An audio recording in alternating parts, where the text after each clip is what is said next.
ഒരു കാലത്ത് മലയാളി വിദ്യാർത്ഥികൾ നഴ്സിംഗ്, എഞ്ചിനീയറിംഗ് ഉൾപ്പെടെയുള്ള ഉന്നത പഠനത്തിന് പോയിരുന്നത് ബംഗളൂരുവിലേക്കാണ്. കാരണം കേരളത്തെക്കാളും മികച്ച അടിസ്ഥാന സൗകര്യങ്ങളുണ്ട്. എന്നാൽ നാട്ടിലെ പോലെ നിയന്ത്രണങ്ങളില്ല.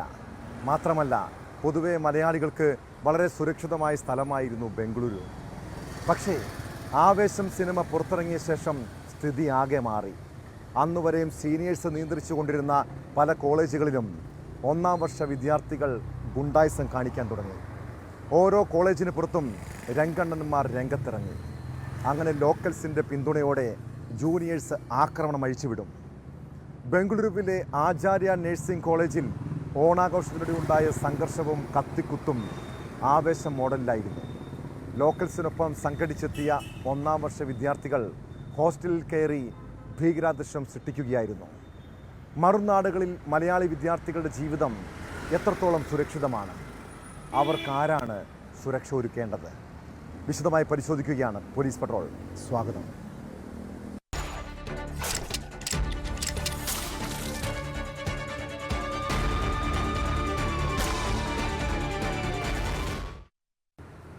കർണാടക ഉൾപ്പെടെയുള്ള സംസ്ഥാനങ്ങളിൽ പഠിക്കുന്ന മലയാളി വിദ്യാർത്ഥികളുടെ മാതാപിതാക്കളിൽ ആശങ്ക സൃഷ്ടിച്ചതാണ് ആവേശം സിനിമയിലെ ചില രംഗങ്ങൾ. മദ്യവും ലഹരിയും ഉപയോഗിച്ച് അഴിഞ്ഞാടുന്ന വിദ്യാർത്ഥികൾ, ലോക്കൽസിൻ്റെ പിന്തുണയോടെ മുതിർന്ന വിദ്യാർത്ഥികൾക്ക് നേരെ ഗുണ്ടായിസം കാണിക്കുന്ന ജൂനിയേഴ്സ്. ഇങ്ങനെ ബംഗളൂരുവിലെ ഒരു നഴ്സിംഗ് കോളേജിൽ ആവേശം മോഡലിൽ സംഘർഷമുണ്ടായി. കോളേജിലെ ഓണാഘോഷത്തിനിടെ ഉണ്ടായ സംഘർഷത്തിൽ മലയാളി വിദ്യാർത്ഥിക്ക് കുത്തേറ്റു.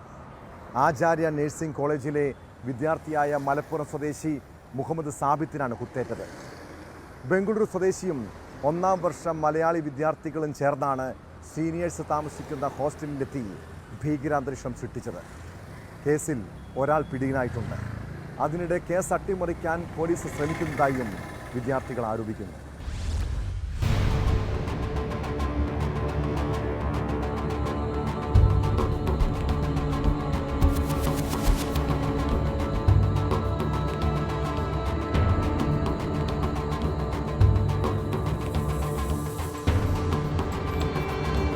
ബംഗളൂരുവിലെ ആചാര്യ നഴ്സിംഗ് കോളേജിലാണ് ഓണാഘോഷത്തിനിടെ സംഘർഷമുണ്ടായത്.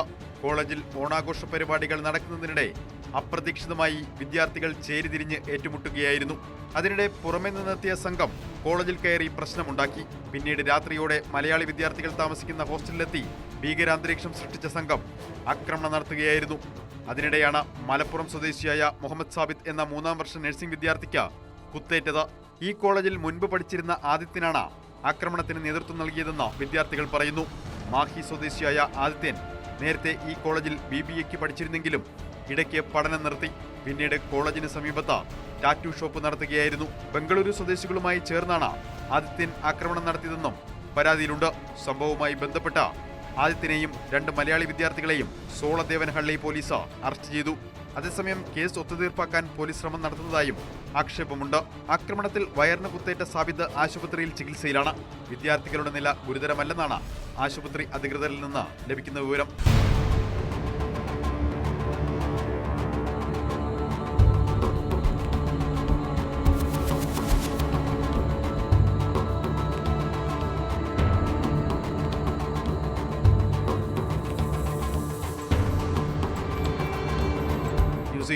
ബംഗളൂരു. മാതാപിതാക്കൾ എത്ര കഷ്ടപ്പെട്ടാണ് കുട്ടികളെ വളർത്തി ഉന്നത പഠനത്തിന് അയക്കുന്നതെന്ന് മക്കൾ ചിന്തിക്കാറുണ്ടോ? അതിനിടെ വീട്ടുകാരറിയാതെ പ്രണയവും ആഘോഷങ്ങളും.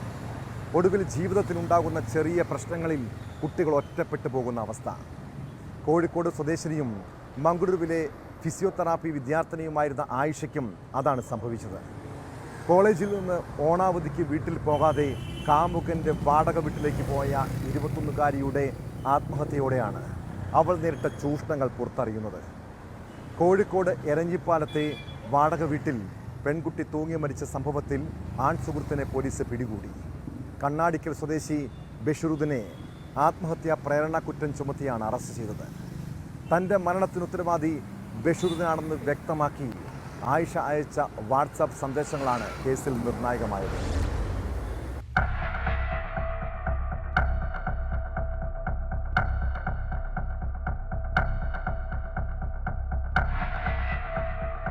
ജിം ട്രെയിനറായ ബഷീറുദ്ദീന്റെ എരിഞ്ഞിപ്പാലത്തെ വാടക വീട്ടിൽ കഴിഞ്ഞ ദിവസമാണ് ആയിഷ റഷയെ തൂങ്ങി മരിച്ച നിലയിൽ കണ്ടെത്തിയത്. മൃതദേഹവുമായി ആശുപത്രിയിലെത്തിയ ബഷീറുദ്ദീനെ പോലീസ് കസ്റ്റഡിയിലെടുത്തിരുന്നു. ആയിഷയുടെ മൊബൈൽ ഫോണിൽ നിന്നാണ് നിർണായകമായ തെളിവുകൾ പോലീസിന് കിട്ടിയത്. 2 വർഷത്തിലേറെയായി പരിചയമുള്ള ഇരുവരും തമ്മിൽ പലപ്പോഴും പ്രശ്നങ്ങളുണ്ടായിരുന്നതായി വാട്സാപ്പ് സന്ദേശങ്ങളിൽ നിന്ന് വ്യക്തമായി. തന്റെ മരണത്തിന് ഉത്തരവാദി ബഷീറുദ്ദീനാണെന്ന് സൂചിപ്പിക്കുന്ന സന്ദേശവും പോലീസിന് ലഭിച്ചു. പോലീസ് കസ്റ്റഡിയിലെടുത്ത ബഷീറുദ്ദീന്റെ ഫോണും ലാപ്ടോപ്പും ആയിഷയുടെ ടാബും പോലീസ് ശാസ്ത്രീയ പരിശോധനയ്ക്ക് അയക്കും.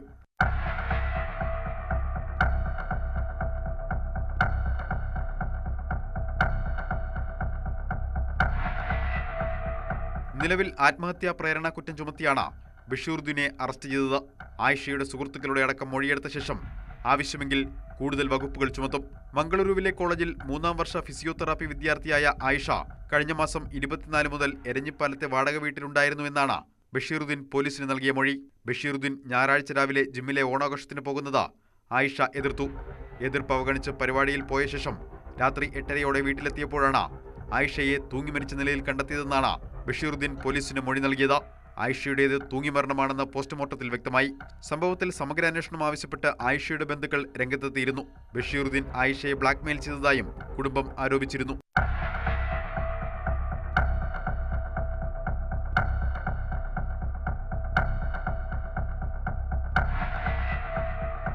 ന്യൂസ് 18 കോഴിക്കോട്. നമ്മുടെ വീടുകളിൽ മാതാപിതാക്കളും മക്കളും തമ്മിൽ ചെറിയ വഴക്കും പ്രശ്നങ്ങളുമൊക്കെ ഉണ്ടാകുന്നത് സ്വാഭാവികമാണല്ലേ? മക്കൾ വലുതായി കഴിയുമ്പോൾ അച്ഛനമ്മമാരുടെ തർക്കുത്തരം പറയുകയും അവരുടെ കലഹിക്കുകയും ചെയ്തിരുന്ന ഒരു സമയമുണ്ട്. എന്നാൽ ഇപ്പോൾ ഇതുപോലുള്ള ചെറിയ തർക്കങ്ങൾ പോലും അക്രമത്തിലും കൊലപാതകത്തിലും കലാശിക്കുകയാണ്. തിരുവനന്തപുരം കുറ്റിച്ചലിൽ വീട്ടിലുണ്ടായ പ്രശ്നത്തിനിടെ അച്ഛനെ മകൻ മർദ്ദിച്ച് കൊലപ്പെടുത്തി. വഞ്ചിക്കുഴി സ്വദേശി രവീന്ദ്രനെ മർദ്ദിച്ച കേസിൽ മകൻ നിഷാദിനെ പോലീസ് അറസ്റ്റ് ചെയ്തു. ജോലി ചെയ്യുന്ന സ്ഥാപനത്തിലെ ഓണാഘോഷം കഴിഞ്ഞ് നിഷാദ് വീട്ടിൽ മദ്യപിച്ചെത്തിയത് ചോദ്യം ചെയ്തതിനായിരുന്നു കൊലപാതകം.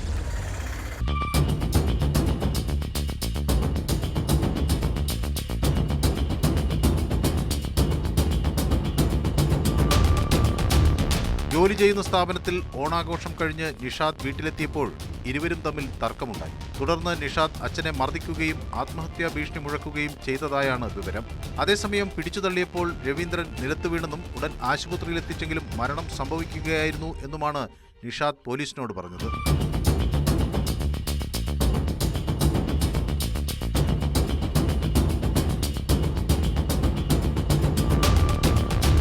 ബന്ധുക്കളുടെ പരാതിയിലാണ് പോലീസ് വന്ന് നിഷാദിനെ കസ്റ്റഡിയിലെടുത്തത്. ഹൃദയസംബന്ധമായ രോഗത്തിന് ചികിത്സയിലായിരുന്നു രവീന്ദ്രൻ. പോസ്റ്റ്മോർട്ടം റിപ്പോർട്ട് വന്നെങ്കിലേ മരണകാരണം വ്യക്തമാകൂ എന്ന് പോലീസ് പറയുന്നു.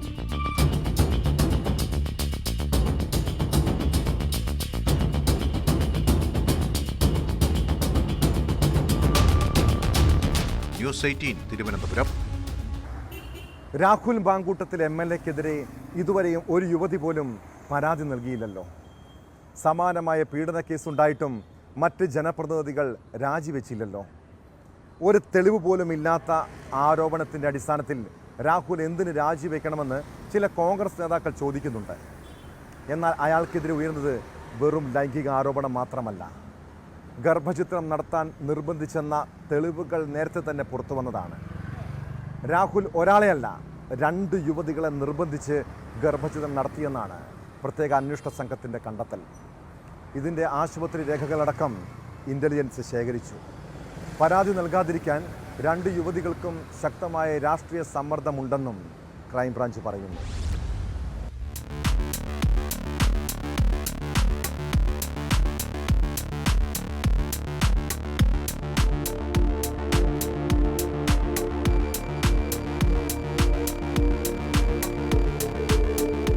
രാഹുൽ മാങ്കൂട്ടത്തിനെതിരെ കുരുക്ക് മുറുകുന്ന ഗുരുതരമായ കണ്ടെത്തലാണ് ക്രൈംബ്രാഞ്ചിന്റെ പ്രത്യേക അന്വേഷണ സംഘത്തിന്റെ ഭാഗത്ത് നിന്ന് ഇന്നുണ്ടായിരിക്കുന്നത്. 2 യുവതികൾ ഗർഭചിത്രം നടത്തി എന്ന് വ്യക്തമാക്കുന്ന തെളിവുകൾ സംസ്ഥാന ഇന്റലിജൻസ് വിഭാഗം ശേഖരിച്ചിട്ടുണ്ട് എന്ന വിവരമാണ് നമുക്ക് ലഭിക്കുന്നത്. ക്രൈംബ്രാഞ്ച് അന്വേഷണ സംഘത്തിന് മുമ്പിൽ നേരിട്ട് പരാതി നൽകാൻ ശബ്ദരേഖ പുറത്തു വന്ന സംഭവത്തിലെ യുവതി തയ്യാറാകാതിരുന്ന പശ്ചാത്തലത്തിൽ അതുമായി ബന്ധപ്പെട്ട് ഏത് തരത്തിലുള്ള തുടർ നീക്കങ്ങളിലേക്ക് കടക്കാം എന്ന പരിശോധന ക്രൈംബ്രാഞ്ച് സംഘം നടത്തുന്നതിനിടയിലാണ് ഗർഭചിത്രം നടത്തിയത് ഒരാളല്ല 2 പേരാണ് എന്ന നിർണായകമായ വിവരം അന്വേഷണ സംഘത്തിന് ലഭിച്ചത്. ഈ 2 യുവതികളും ഒരേ മേഖലയിൽ ജോലി ചെയ്യുന്നവരാണ്. ഇതിൽ ഒരു യുവതിയെ സ്വാധീനിക്കാനാണ് 3 വനിതാ മാധ്യമ പ്രവർത്തകർ ശ്രമിച്ചത് എന്ന വാർത്ത കഴിഞ്ഞ ദിവസം പുറത്തു വന്നത്. അതിനു പിന്നാലെയാണ് മറ്റൊരാൾ കൂടി സമാനമായ ദുരനുഭവം നേരിട്ടിട്ടുണ്ട് എന്ന ഞെട്ടിക്കുന്ന കണ്ടെത്തൽ അന്വേഷണ സംഘത്തിന്റെ ഭാഗത്ത് നിന്ന് ഉണ്ടായിരിക്കുന്നത്. ഇതിൽ രണ്ടാമത്തെ യുവതി കേരളത്തിന് പുറത്തുള്ള ഒരു ആശുപത്രിയിലാണ് ഗർഭചിത്രം നടത്തിയിരിക്കുന്നത് എന്ന വിവരമാണ് ലഭിക്കുന്നത്.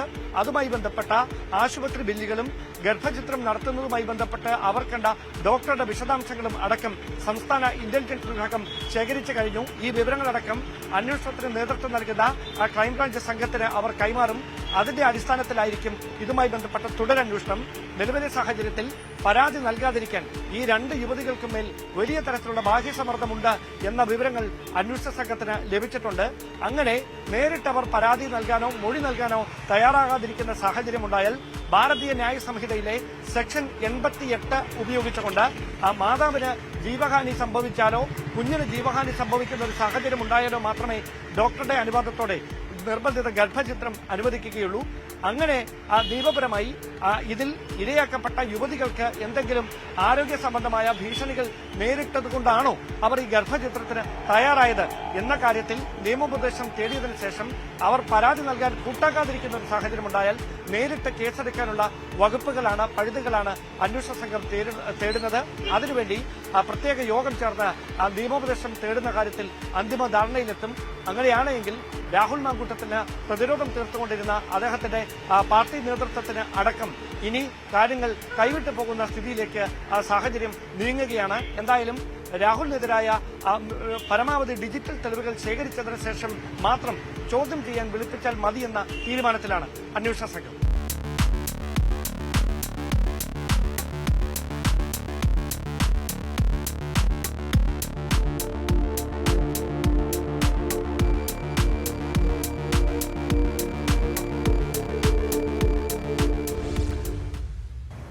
കേരളത്തിൽ രാഹുൽ മാങ്കൂട്ടത്തിനെതിരായ കേസ് പോലെ പഞ്ചാബിൽ ഭരണകക്ഷിയായ ആം ആദ്മി പാർട്ടി MLAക്കെതിരായ ലൈംഗികാരോപണവും ഏറെ കോളിളക്കം സൃഷ്ടിക്കുന്നുണ്ട്. രാഹുലിനെതിരെ യുവതികളാരും പരാതി നൽകിയിട്ടില്ലെങ്കിലും പഞ്ചാബിലെ MLA ഹർമീത് പഠാൻ മച്ചറയ്ക്കെതിരെ 45-കാരിയായ സ്ത്രീ നേരിട്ട് പോലീസിൽ പരാതി നൽകി. ഇതോടെ AIP നേതാവിനെ പാർട്ടിയും സർക്കാരും കൈവിട്ടു.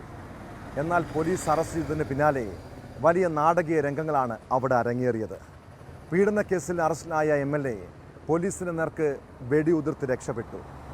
പോലീസ് സ്റ്റേഷനിലേക്ക് കൊണ്ടുപോകാൻ തുടങ്ങുമ്പോൾ MLAയും അദ്ദേഹത്തിൻ്റെ കൂട്ടാളികളും ചേർന്ന് പോലീസിന് നേരെ വെടിയുതിർക്കുകയായിരുന്നു.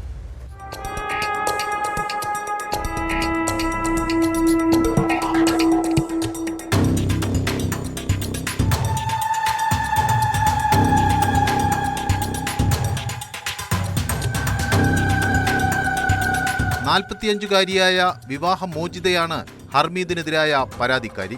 വിവാഹമോചിതനാണ് എന്ന് പറഞ്ഞ ഹർമീദുമായി 2013 മുതലാണ് ബന്ധം തുടങ്ങിയതെന്ന് പരാതിയിൽ പറയുന്നു. 2021 ലുധിയാനയിലെ ഗുരുദ്വാരയിൽ വെച്ച് ഇരുവരും വിവാഹിതരായി. 2022 സനൌറിൽ നിന്ന് മത്സരിക്കാൻ നാമനിർദ്ദേശ പത്രിക സമർപ്പിച്ചപ്പോഴാണ് ആദ്യ ഭാര്യയുടെ പേര് പുറത്തു വന്നത്.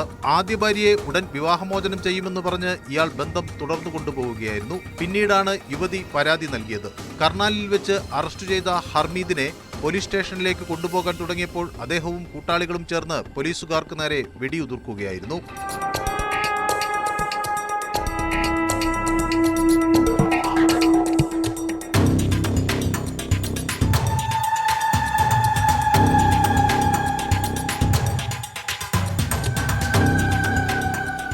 രണ്ടു വാഹനങ്ങളിലായി രക്ഷപ്പെടാൻ ശ്രമിച്ച സംഘത്തെ ഒരു പോലീസുകാരൻ തടയാൻ ശ്രമിച്ചപ്പോൾ വാഹനം ഇടിപ്പിച്ച ശേഷം നിർത്താതെ പോയി. ഇതിലൊരു വാഹനത്തെ പോലീസ് പിന്തുടർന്ന് പിടികൂടി. മറ്റൊരു വാഹനത്തിലാണ് MLA രക്ഷപ്പെട്ടത്. ബലാത്സംഗം, വഞ്ചന, ഭീഷണിപ്പെടുത്തൽ എന്നീ കുറ്റങ്ങളാണ് ഹർമീദിനെതിരെ ചുമത്തിയിരിക്കുന്നത്. വിവാഹമോചിതനാണെന്ന് കള്ളം പറഞ്ഞ് ബന്ധം സ്ഥാപിച്ച് ലൈംഗികമായി ചൂഷണം ചെയ്തുവെന്നും അശ്ലീല ദൃശ്യം പ്രചരിപ്പിക്കുമെന്ന് ഭീഷണിപ്പെടുത്തിയതായും എഫ്ഐആറിൽ പറയുന്നു. പ്രതിക്കായി പോലീസ് അന്വേഷണം ഊർജിതമാക്കി.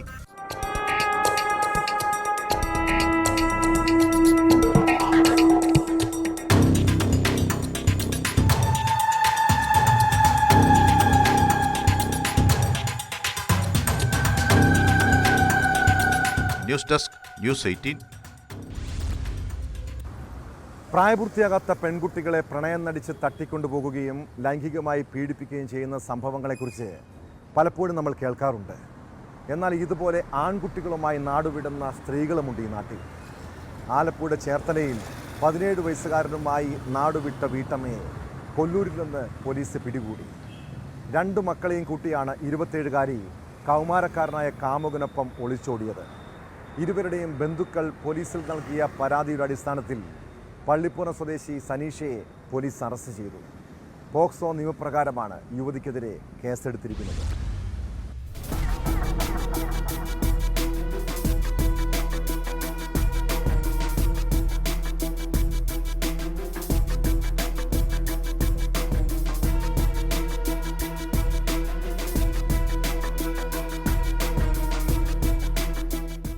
ഇരുവരും തമ്മിൽ പ്രണയത്തിലായിരുന്നുവെന്നാണ് പോലീസ് വ്യക്തമാക്കുന്നത്.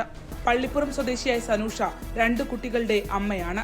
ആൺകുട്ടിക്ക് പ്രായപൂർത്തിയാകാത്തതിനാൽ സനൂഷയെ പോക്സോ നിയമപ്രകാരം പോലീസ് അറസ്റ്റ് ചെയ്തു. കൊല്ലൂരിൽ വെച്ചാണ് ഇവർ പിടിയിലായത്. ഫോൺ ഉപയോഗിക്കാതെയുള്ള യാത്രയായതിനാൽ അന്വേഷണ സംഘത്തിന് ഇവരെ കണ്ടെത്താനായിരുന്നില്ല. ഇരുവർക്കുമൊപ്പം കൈക്കുഞ്ഞുൾപ്പെടെ സനൂഷയുടെ 2 മക്കളും ഉണ്ടായിരുന്നു.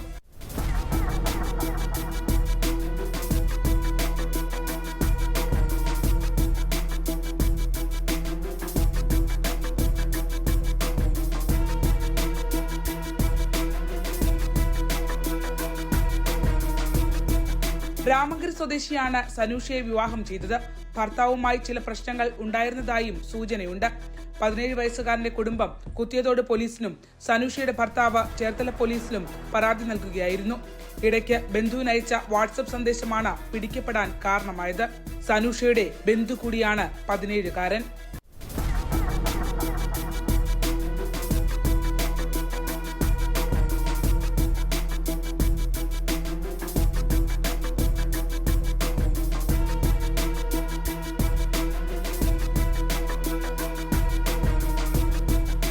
ന്യൂസ് 18 ആലപ്പുഴ.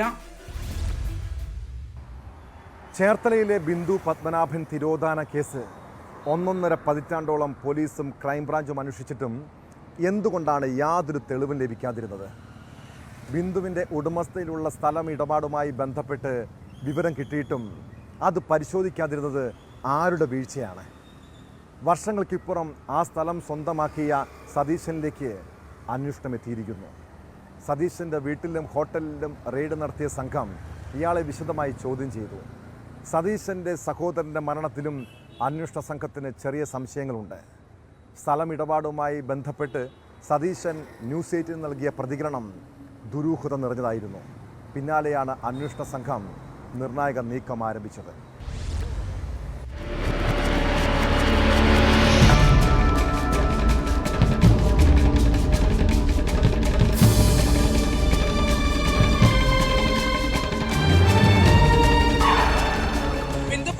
ഐഷ തിരോധാന കേസുകൾ അന്വേഷിക്കുന്ന സ്റ്റേറ്റ് ക്രൈംബ്രാഞ്ചിന്റെയും ഒപ്പം തന്നെ ചേർത്തല പോലീസിന്റെയും അന്വേഷണ സംഘമാണ് ഇന്നലെ സതീശനിൽ നിന്നും വിവരങ്ങൾ ചോദിച്ചറിഞ്ഞത്. സതീശന്റെ പള്ളിപ്പുറത്തെ ലോഡ്ജ് അന്വേഷണ സംഘം റെയ്ഡ് ചെയ്തു. ഒപ്പം തന്നെ അയാളുടെ വീട്ടിലും പരിശോധന നടത്തി എന്നുള്ളതാണ് ഈ കേസിൽ ഏറ്റവും പ്രധാനപ്പെട്ടത്. അതായത് ബിന്ദു പത്മനാഭന്റെ ഭൂമി വാങ്ങിയ ആളാണ്, അതായത് കോടതി മുഖാന്തരം എക്സ്പാർട്ടി വിധിയിലൂടെ കൈക്കലാക്കിയ ആളാണ് സതീശൻ എന്നുള്ളതാണ്. സതീശൻ നിർണായകമായ വെളിപ്പെടുത്തൽ ന്യൂസ് 18 നടത്തിയിരുന്നു. അതായത് 2005 ശേഷം ബിന്ദു പത്മനാഭൻ ജീവനോടെ ഇല്ല എന്നുള്ളതാണ് അന്വേഷണ സംഘത്തിന്റെ വിലയിരുത്തൽ. എന്നാൽ 2006 ബിന്ദു പത്മനാഭൻ തന്റെ മുന്നിലേക്ക് സെബാസ്റ്റ്യനുമായി ഭൂമി വിൽക്കുന്നതിനുള്ള ഇടപാടുകൾക്കായി എത്തി എന്നുള്ള നിർണായകമായ വിവരമാണ് ഇയാൾ നമ്മളോട് പങ്കുവച്ചത്.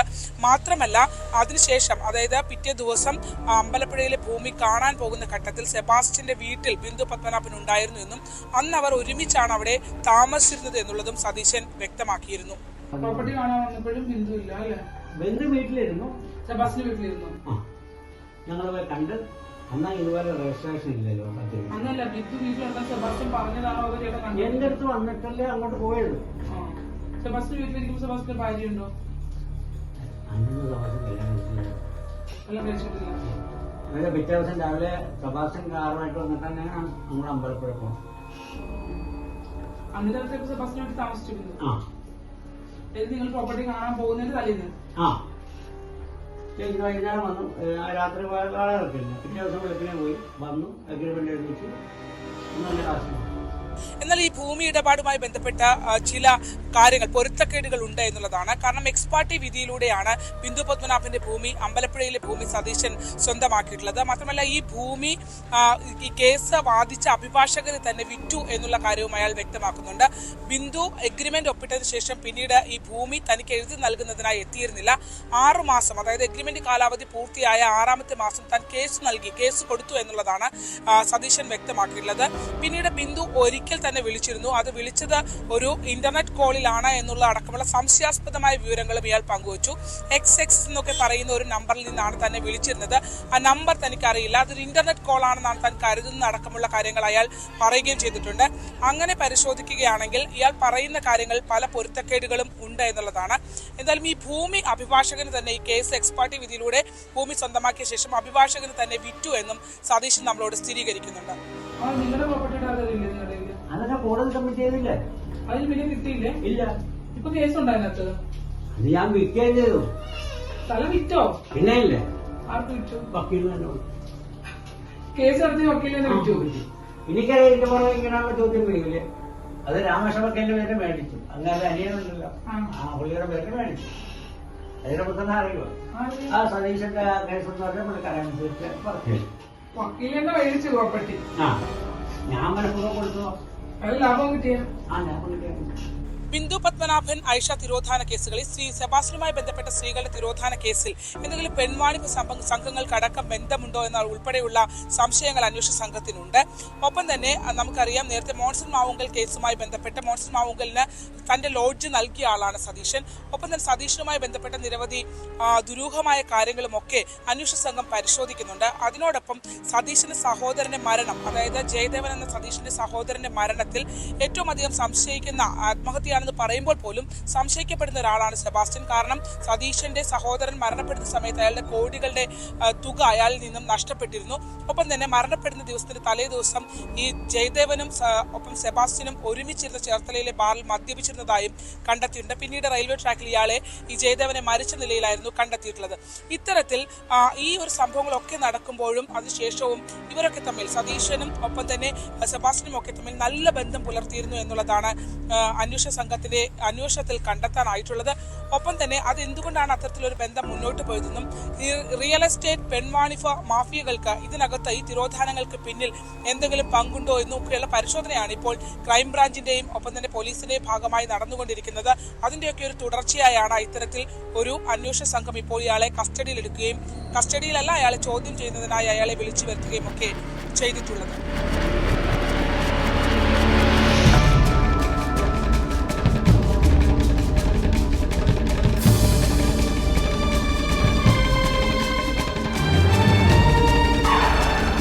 ആലപ്പുഴയിൽ നിന്നും ശരണ്യ സ്നേഹജൻ, ന്യൂസ് 18. നീതി തേടിയാണ് നമ്മളിൽ പലരും പോലീസിനെ സമീപിക്കുന്നത്. എന്നാൽ ഇക്കാലത്ത് കാക്കീട്ട ഏമാന്മാരിൽ നിന്ന് അത്ര നീതിയൊന്നും പ്രതീക്ഷിക്കേണ്ടതില്ല. നിയമം നടപ്പാക്കണമെങ്കിലും ഒരു കാര്യം നടക്കണമെങ്കിലും കൈക്കൂലി നിർബന്ധമാണ്. പണം കൊടുത്തില്ലെങ്കിൽ സാധാരണക്കാരായ മനുഷ്യരെ പരമാവധി വേട്ടയാടും. എറണാകുളം മരട് സ്റ്റേഷനിലെ SI ഗോപകുമാർ ഇതുപോലെ ഒരു കൈക്കൂലിക്കാരനാണ്. പണം കൊടുക്കാതെ ഒരു കാര്യവും നടത്തി തരില്ല. ഒടുവിൽ 10,000 രൂപ കൈക്കൂലി വാങ്ങുന്നതിനിടെ ഗോപകുമാർ വിജിലൻസിൻ്റെ പിടിയിലായി. ഒരു വാഹനാപകടവുമായി ബന്ധപ്പെട്ട കേസിലെ പരാതിക്കാരിൽ നിന്നാണ് ഇയാൾ കൈക്കൂലി വാങ്ങിയത്.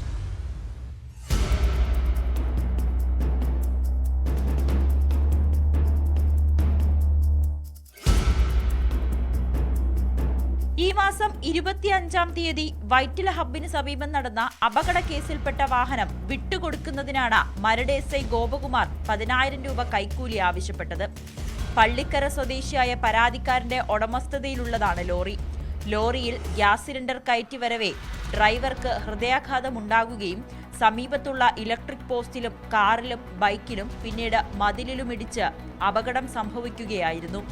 തുടർന്ന് ഡ്രൈവർ കോമ സ്റ്റേജിൽ ആശുപത്രിയിലായി. മരട് പോലീസ് വാഹനാപകട കേസ് രജിസ്റ്റർ ചെയ്തു.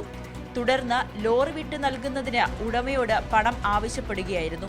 തന്റെ സാമ്പത്തിക ബുദ്ധിമുട്ടും ഡ്രൈവറുടെ ആശുപത്രി ചെലവുകളെക്കുറിച്ചും പരാതിക്കാരൻ SIയോട് പറഞ്ഞുവെങ്കിലും കൈക്കൂലി നൽകണമെന്ന് നിർബന്ധിച്ചു. ഇതിനെ തുടർന്നാണ് എറണാകുളം വിജിലൻസ് യൂണിറ്റിന് പരാതി നൽകിയത്.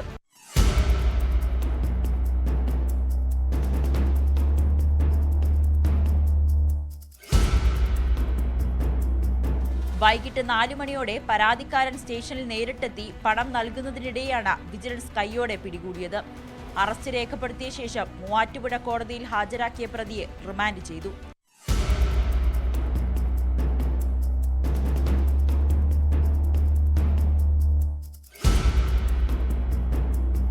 ന്യൂസ് 18 കൊച്ചി. ഈ നാട്ടിൽ കാക്കിയിട്ടവർക്ക് ഒരു നിയമം, സാധാരണക്കാർക്ക് മറ്റൊരു നിയമം. എന്തൊരു നീതികേടല്ലേ ഇവിടെ നടക്കുന്നത്. പത്തനംതിട്ട തിരുവല്ലയിൽ ഉന്നത പോലീസ് ഉദ്യോഗസ്ഥൻ്റെ സ്വകാര്യ വാഹനം വഴിയാത്രക്കാരനെ ഇടിച്ചിട്ട സംഭവത്തിൽ വാദിയെ പ്രതിയാക്കാൻ നോക്കുകയാണ് പോലീസ്. AIG വിനോദ് കുമാറിനെ കേസിൽ നിന്ന് രക്ഷിക്കാനാണ് അപകടത്തിൽപ്പെട്ട് പരിക്കേറ്റയാളെ പ്രതിയാക്കിയുള്ള തിരുവല്ല പോലീസിൻ്റെ വിചിത്ര നടപടി. കഴിഞ്ഞ ദിവസം രാത്രി ഉണ്ടായ അപകടത്തിൽ പരിക്കേറ്റ അതിഥി തൊഴിലാളിക്കെതിരെയാണ് കേസെടുത്തിരിക്കുന്നത്. AIGക്കായി പോലീസ് ഒത്തുകളിച്ചതാണ് ആക്ഷേപം.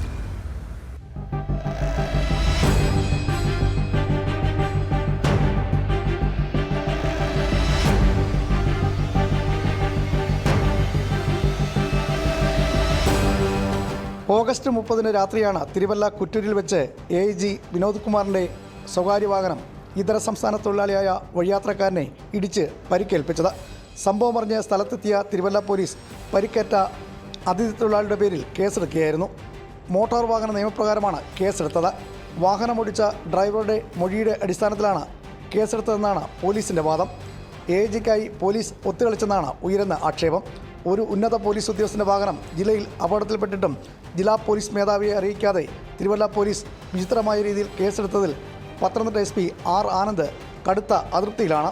സംഭവത്തിൽ വിശദമായ അന്വേഷണം നടത്താൻ കേസ് ജില്ലാ ക്രൈംബ്രാഞ്ചിന് വിട്ടു.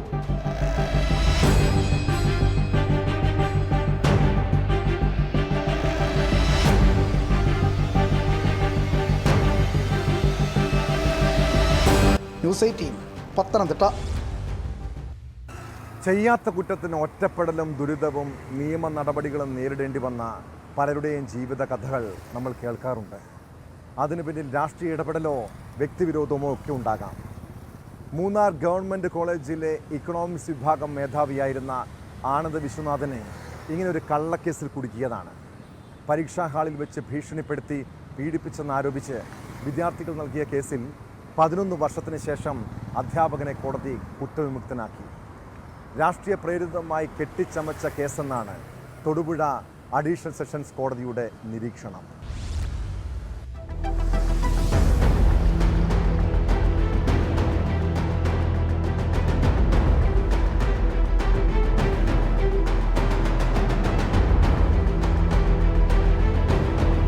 ചെയ്യാത്ത കുറ്റത്തിന് പതിറ്റാണ്ടിലേറെ അനുഭവിച്ച വേദനയെക്കുറിച്ചാണ് ആനന്ദ് വിശ്വനാഥിന് പറയാനുള്ളത്. ഒടുവിൽ നീതിദേവത കനിഞ്ഞതിന്റെ ആശ്വാസത്തിലാണ് ഇന്നീ അധ്യാപകൻ. മൂന്നാർ ഗവൺമെന്റ് കോളേജിലെ അധ്യാപകനായിരുന്ന പ്രൊഫസർ ആനന്ദ് വിശ്വനാഥൻ 2014 ഓഗസ്റ്റിൽ നടന്ന MA ഇക്കണോമിക്സ് 2ാം സെമസ്റ്റർ പരീക്ഷാ ഹാളിൽ കോപ്പിയടി പിടിച്ചതിന് പിന്നാലെയാണ് വിദ്യാർത്ഥികൾ അധ്യാപകനെതിരെ പീഡന പരാതി നൽകിയത്.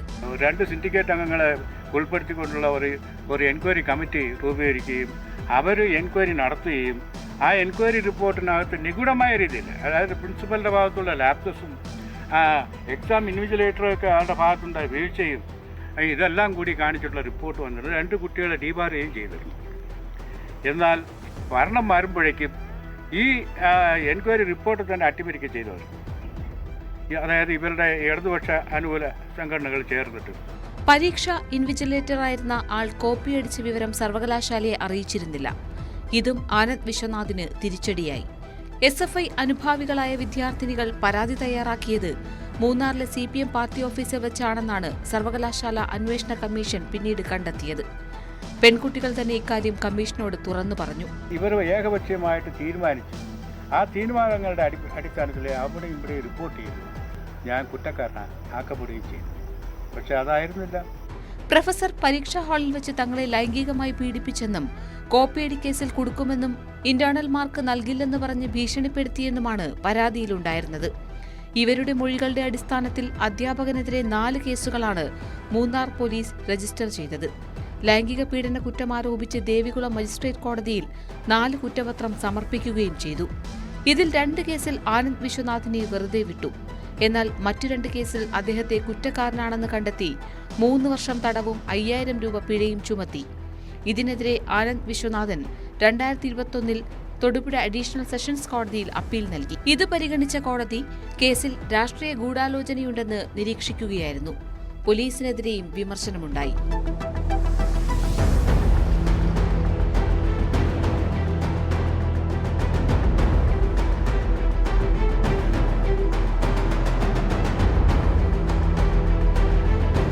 ന്യൂസ് 18 ഇടുക്കി. വെബ്സൈറ്റ് വഴി ട്രേഡിംഗ് നടത്തി ലാഭമുണ്ടാക്കാമെന്ന് പറഞ്ഞ് വിശ്വസിപ്പിക്കും. ഫോണിൽ വിളിച്ചും ടെലിഗ്രാം ആപ്പ് വഴിയും നിരന്തരം ബന്ധപ്പെട്ട് ട്രേഡിങ്ങിനായി ചെറിയ തുക നിക്ഷേപിക്കുന്നതിന് നിർബന്ധിക്കും. ഇതിന് സമ്മതിച്ചു കഴിഞ്ഞാൽ ഇതേ കമ്പനിയുടെ പേരുള്ള ആപ്പ് ഡൗൺലോഡ് ചെയ്യണം. നിക്ഷേപകരുടെ കാര്യം നോക്കാൻ അക്കൗണ്ട് മാനേജറെ നിയമിക്കും. പിന്നീട് ഇവരായിരിക്കും നിക്ഷേപകരുമായി ബന്ധപ്പെടുക. ട്രേഡിങ്ങിൽ നിക്ഷേപിക്കുന്ന തുക വലിയ തോതിൽ വർദ്ധിച്ചിരിക്കുന്നത് വൈകാതെ ആപ്പിൽ കാണിക്കും. കൊച്ചിയിലെ ഫാർമസ്യൂട്ടിക്കൽ കമ്പനി ഉടമയിൽ നിന്ന് 25 കോടി രൂപ തട്ടിയെടുത്ത കേസിൽ പുറത്തുവരുന്നത് ഇങ്ങനെ ഞെട്ടിപ്പിക്കുന്ന വിവരങ്ങളാണ്. തട്ടിപ്പ് നടത്തിയ കമ്പനി രജിസ്റ്റർ ചെയ്തിരിക്കുന്നത് കാലിഫോർണിയയിൽ നിന്ന് കണ്ടെത്തി. ഷെയർ ട്രേഡിങ്ങിനായി നൽകിയ ആപ്ലിക്കേഷനും തട്ടിപ്പായിരുന്നുവെന്നാണ് പോലീസിൻ്റെ നിഗമനം. അന്വേഷണത്തിന് പ്രത്യേക സംഘത്തെ രൂപീകരിച്ചിട്ടുണ്ട്.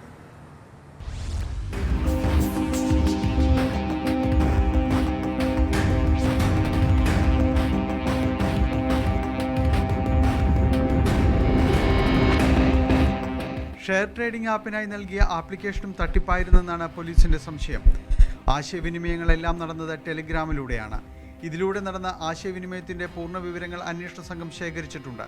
സൈബർ കേസുകൾ അന്വേഷിച്ച പരിചിതരായവരെ ഉൾപ്പെടുത്തിക്കൊണ്ട് തന്നെ അന്വേഷണത്തിന് പ്രത്യേക സംഘം രൂപീകരിച്ചിട്ടുണ്ട്.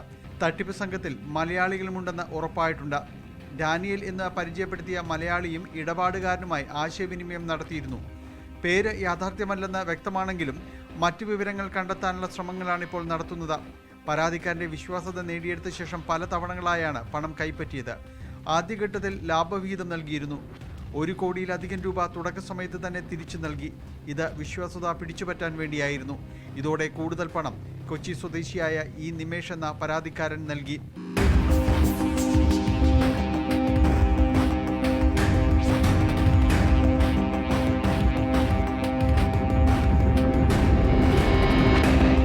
പണം പിൻവലിക്കാൻ അടുത്തയിടെ ശ്രമിച്ചപ്പോൾ 50 ലക്ഷം രൂപ വീണ്ടും ഷെയർ ട്രേഡിംഗ് ആപ്പിന്റെ അക്കൗണ്ടിൽ നിക്ഷേപമായി കാണിച്ചു.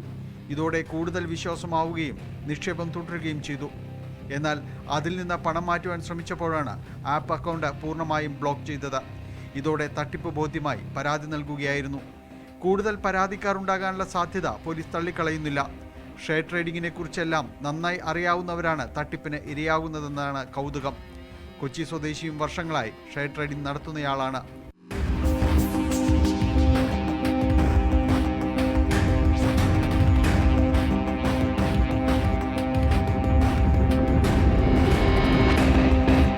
News 18 Kochi. Marunadan Malayali YouTube channel ഉടമ ഷാജൻ സ്കറിയെ ആക്രമിച്ച കേസാണ് പോലീസ് പട്രോളിനെ പരിശോധിക്കുന്നത്. കേസിൽ 4 പ്രതികൾക്കും കോടതി ജാമ്യം അനുവദിച്ചു. പോലീസിൻ്റെ പിടിയിലായ മാത്യൂസ് കൊല്ലപ്പള്ളി, ടോണി, ഷിയാസ്, അക്ബർ എന്നിവർക്കാണ് തൊടുപുഴ മജിസ്ട്രേറ്റ് കോടതി ജാമ്യം നൽകിയത്. പ്രതികളുമായി പോലീസ് തൊടുപുഴയിൽ തെളിവെടുപ്പ് നടത്തി. അതേസമയം ആക്രമണത്തിൽ പാർട്ടിക്ക് പങ്കില്ലെന്നാണ് CPMന്റെ ഔദ്യോഗിക വിശദീകരണം.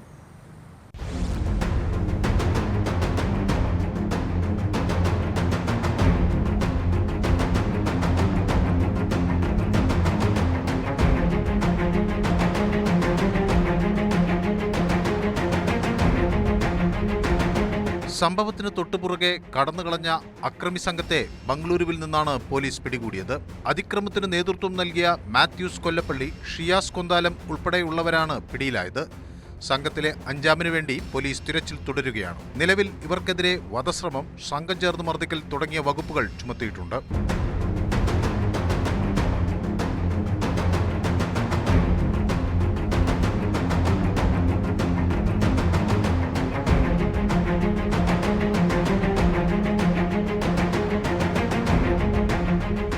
ഷാജനെ ആക്രമിച്ചതിന് തൊട്ടുപുറകെ മാത്യൂസ് കൊല്ലപ്പള്ളി സമൂഹമാധ്യമങ്ങളിലിട്ട കുറിപ്പ് അന്വേഷണത്തിൽ നിർണായകമായി.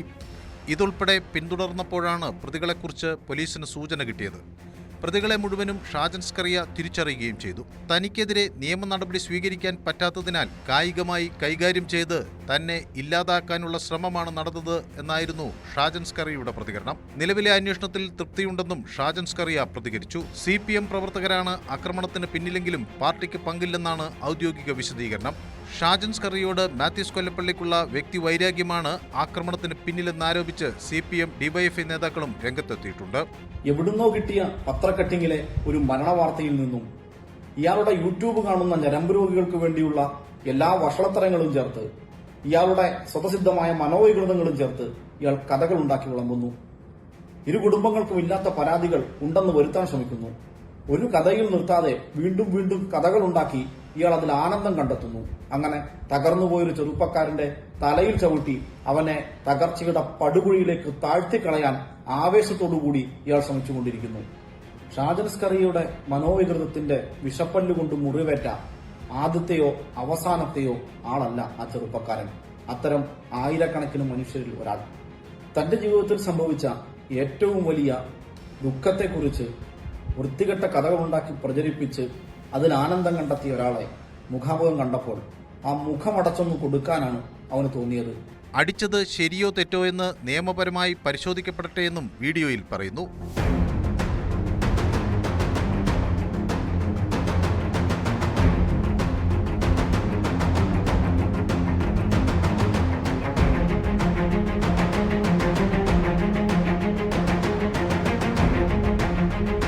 ന്യൂസ് 18 ഇടുക്കി.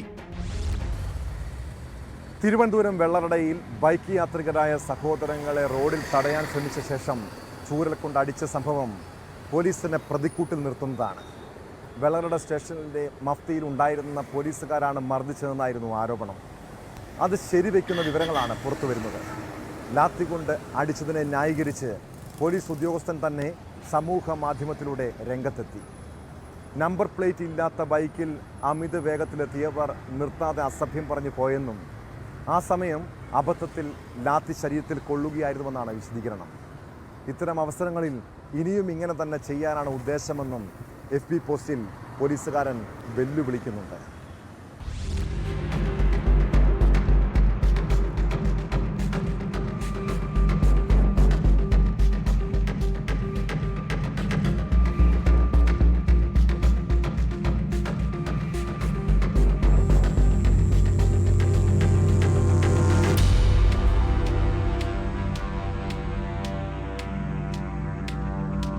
ശനിയാഴ്ച രാത്രി കാട്ടാക്കടയിലെ തിയേറ്ററിൽ സിനിമ കണ്ടു മടങ്ങുകയായിരുന്ന അമ്പൂരി തൊടിയക്കോണം സ്വദേശി സജുവിനും സഹോദരൻ അനിലിനുമാണ് മർദ്ദനമേറ്റത്.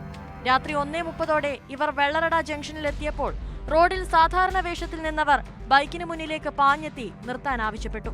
തുടർന്ന് വടികൊണ്ട് ആഞ്ഞടിക്കുകയായിരുന്നു.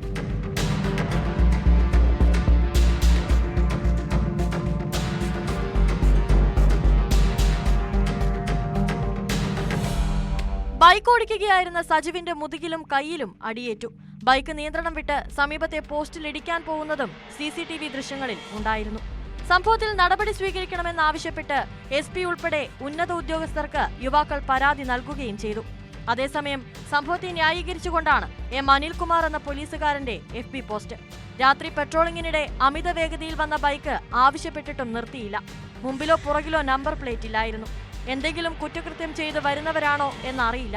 തടയാൻ ശ്രമിച്ചപ്പോൾ അബദ്ധത്തിൽ ലാത്തി ശരീരത്തിൽ കൊള്ളുകയായിരുന്നെന്നും പറയുന്ന ഇയാൾ ഇനിയും ഇത്തരം സാഹചര്യങ്ങളിൽ ഇങ്ങനെ തന്നെ പ്രവർത്തിക്കാനാണ് ഉദ്ദേശമെന്നും പറയുന്നുണ്ട്.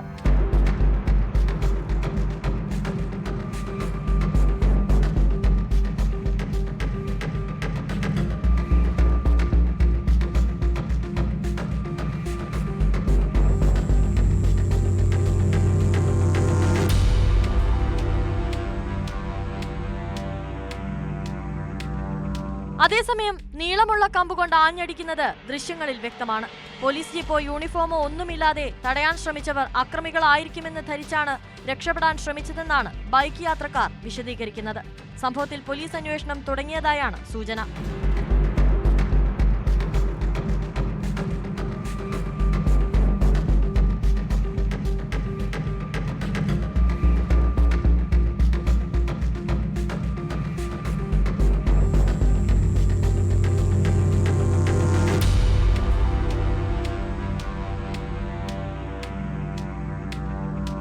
ന്യൂസ് 18 നെയ്യാറ്റിൻകര. മലപ്പുറം മമ്പാടുള്ള ഒരു വീടിനോട് ചേർന്ന് ഭൂമിക്കടിയിലും അടുക്കളയിലെ സ്ലാബിനടിയിലും നിർമ്മിച്ച രഹസ്യ അറകൾ. കെട്ടിട നിർമ്മാണ തൊഴിലാളിയായ വീട്ടുടമ രാജു ചാരായവും വാറ്റുപകരണങ്ങളും സൂക്ഷിക്കാനാണ് ഈ അറകൾ നിർമ്മിച്ചത്. നിർമ്മാണ തൊഴിലിനൊപ്പം വാറ്റ് വിൽപ്പനയാണ് ഇയാളുടെ പ്രധാന വരുമാന മാർഗം. ഈ വീട് കേന്ദ്രീകരിച്ച് വാറ്റ് വിൽപ്പന ഉണ്ടെന്നറിഞ്ഞ് എക്സൈസ് എത്തിയപ്പോഴാണ് രഹസ്യ അറകൾ കണ്ടെത്തിയത്. ഇവിടെ നിന്ന് വാഷും വാറ്റുപകരണങ്ങളും പിടിച്ചെടുത്ത എക്സൈസ് സംഘം രാജുവിനെ പിടികൂടുകയും ചെയ്തു. 500 ലിറ്റർ വാഷെങ്കിലും സൂക്ഷിക്കാനുള്ള സൗകര്യം അറകളിൽ ഉണ്ടെന്നാണ് വിലയിരുത്തൽ.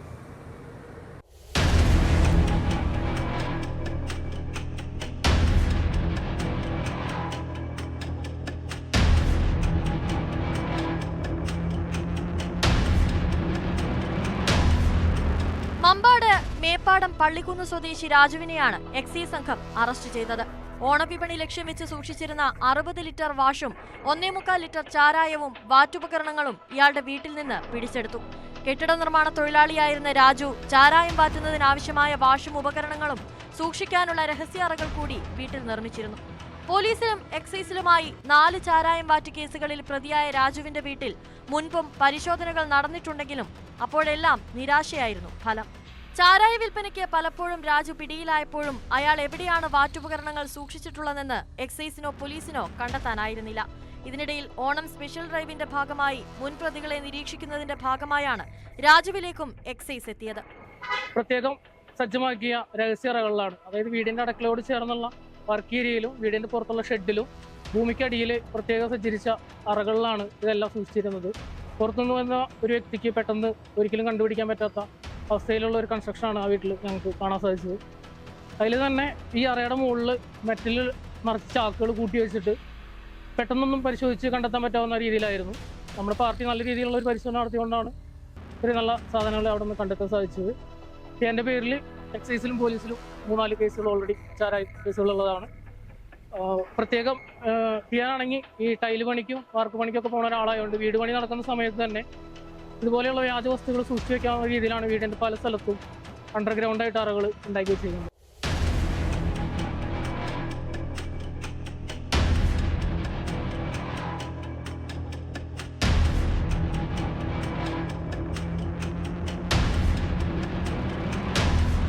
കഴിഞ്ഞ ദിവസം രാത്രി രാജുവിന്റെ വീട്ടിൽ എക്സൈസ് സംഘം നടത്തിയ മിന്നൽ പരിശോധനയിലാണ് അമ്പരപ്പിക്കുന്ന കാഴ്ചകൾ കണ്ടത്. ശുചിമുറിയോട് ചേർന്ന് ഭൂമിക്കടിയിലേക്ക് അറ നിർമ്മിച്ച ശേഷം മുകളിൽ സ്ലാബും ഷീറ്റുമിട്ട് മെറ്റൽ ചാക്കുകളും കല്ലും പാഴ്വസ്തുക്കളും ഇട്ട് മൂടുകയായിരുന്നു. അടുക്കളയിലെ സ്ലാബിന്റെ അടിഭാഗത്തായി ടൈൽസ് എടുത്ത് മാറ്റാവുന്ന രീതിയിലാണ് അറ നിർമ്മിച്ചിരുന്നത്. ഇത്തരത്തിൽ വീടിന്റെ വിവിധ ഭാഗങ്ങളിലായി 3 അറകൾ എക്സൈസ് കണ്ടെത്തി.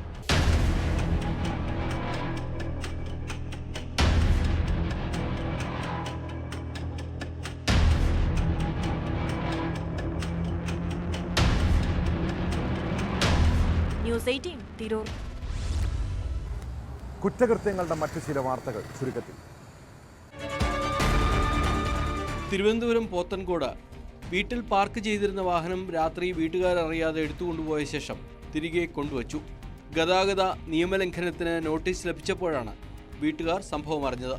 പ്രായപൂർത്തിയാകാത്തവർ വാഹനത്തിൽ ഹെൽമറ്റ് ഇല്ലാതെ സഞ്ചരിക്കുന്ന ദൃശ്യങ്ങൾ സഹിതം ഉടമ പോത്തൻകോട് പോലീസിൽ പരാതി നൽകി. 2020 ഡൽഹി കലാപ ഗൂഢാലോചന കേസിൽ പ്രതികളായ 9 പേരുടെ ജാമ്യാപേക്ഷ ഡൽഹി ഹൈക്കോടതി തള്ളി. വിദ്യാർത്ഥി നേതാക്കളായ ഉമർ ഖാലിദ്, ഷർജീൽ ഇമാം എന്നിവരടക്കമുള്ളവരുടെ ജാമ്യാപേക്ഷയാണ് തള്ളിയത്. എത്രമാത്രം പ്രതീക്ഷയോടെയാണല്ലേ മാതാപിതാക്കൾ മക്കളെ ഉന്നത പഠനത്തിനായി മറുനാടുകളിലേക്ക് പറഞ്ഞയക്കുന്നത്. കുടുംബത്തിൽ സാമ്പത്തിക ബാധ്യതയൊക്കെ ഉണ്ടെങ്കിലും അതൊന്നും കുട്ടികളെ അറിയിക്കാറില്ല. അവർ ചോദിക്കുന്നതെല്ലാം വാങ്ങി നൽകും. എന്നാൽ മക്കൾ പഠിക്കാനായി പോകുന്ന സ്ഥലങ്ങളിൽ അവർ എങ്ങനെയായിരിക്കും ജീവിക്കുന്നതെന്ന് നിങ്ങൾ അന്വേഷിക്കാറുണ്ടോ? അച്ഛനും അമ്മയും നാട്ടിൽ നിന്ന് അയച്ചു കൊടുക്കുന്ന പണം ധൂർത്തടിക്കുകയും മദ്യവും ലഹരിയും ഉപയോഗിച്ച് അഴിഞ്ഞാടുകയും ചെയ്യുന്ന ചില മലയാളി വിദ്യാർത്ഥികളുണ്ട്. കേരളത്തിൽ നിന്ന് ഏറ്റവും കൂടുതൽ വിദ്യാർത്ഥികൾ പഠിക്കുന്ന ബംഗളൂരുവിലെ കാഴ്ചയാണിത്. +2 കഴിഞ്ഞ് ഉന്നത പഠനത്തിന് പോകുന്ന സമയം ഒരു വല്ലാത്ത പ്രായമാണ് കേട്ടോ. ലഹരി മാഫിയയുടെ മായിക ലോകത്തിൽ അവർ വീഴാനുള്ള സാധ്യതയുണ്ട്. ബംഗളൂരുവിലെ ആചാര്യ നഴ്സിംഗ് കോളേജിൽ ഓണാഘോഷത്തിനിടെ വിദ്യാർത്ഥിക്ക് കുത്തേറ്റ സംഭവം ഒരു ചെറിയ ഉദാഹരണം മാത്രമാണ്. അതിനാവേശം പോലുള്ള സിനിമകൾ മലയാളി വിദ്യാർത്ഥികളെ സ്വാധീനിക്കുന്നുണ്ടാകാം. എന്നാൽ സിനിമയല്ല ജീവിതമെന്ന് കുട്ടികളെ പറഞ്ഞു മനസ്സിലാക്കണം. അല്ലെങ്കിൽ ഇതുപോലുള്ള അപകടങ്ങൾ സംഭവിക്കുമ്പോൾ പിള്ളേർ സ്വയം തിരിച്ചറിഞ്ഞുകൊള്ളും. ഇതോടെ പോലീസ് പെട്രോൾ പൂർണ്ണമാകുന്നു. നമസ്കാരം.